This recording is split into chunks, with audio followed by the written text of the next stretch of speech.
Hey guys, Atomic Gamer, Star Frank here. I like Atomic Gamer though, that's what I've been calling myself.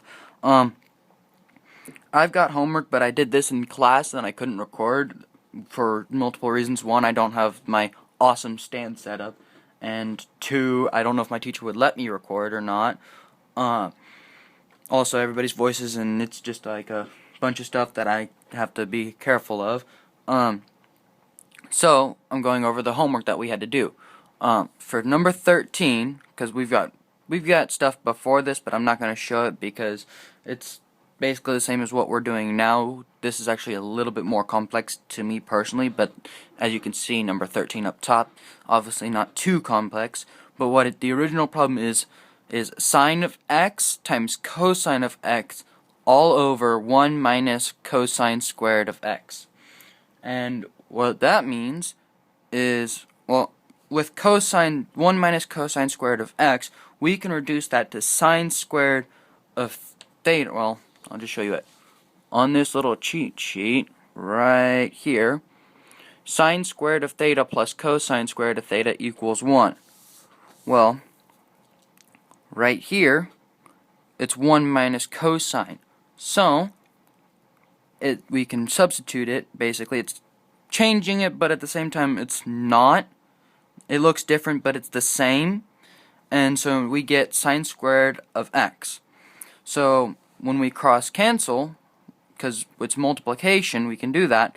This becomes a 1, and this is crossed out, so we're left with cosine of x over sine of x. And because this is simplification, which I didn't specify, we can turn this into cotangent of x.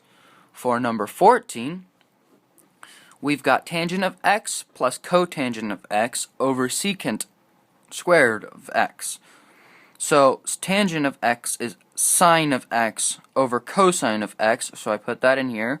And then cotangent of x is cosine of x over sine of x all over secant, but I'm not going to touch that until a little bit later in the problem. This is the second bit I did.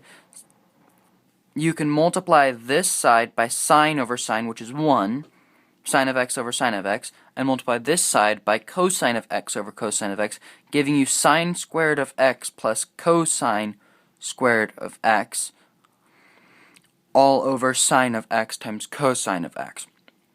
The sine squared of x plus cosine squared of x is the same principle here, and well, as you can see, that answer right there is 1. So we can turn that into 1. It's all over sine of x over cosine of x. Now, secant squared of x is another way of saying 1 over cosine. So we put that on the bottom, but I skipped that step here. Well, I don't know if you can see it here faded away because I erased it. But we're left with 1 over sine of x times cosine of x times cosine of x over 1. Well, what we're left with is, when we cross cancel, which I didn't do all that, we're left with 1 over sine of x times 1 over 1. So we can simplify that, though. We don't need that 1 there because it's redundant, and instead of having this, we can simplify that to cotangent of x because, wait, I did that wrong. Hold on. Okay, I'm sorry about that. It's actually cosecant, not cotangent. I messed up. Glad I'm going over it now so I can catch that mistake. So the final answer is cosecant of x. For number 15, we've got sine of x plus cotangent of x, that whole thing squared, plus sine of x minus cosine of x, the whole thing squared, in parentheses. So if you do FOIL, which is what I did, to make it slightly easier, you get sine squared of x plus 2 sine x of x cosine of x plus cosine of x squared plus sine squared of x minus 2 sine of x cosine of x plus cosine squared of x.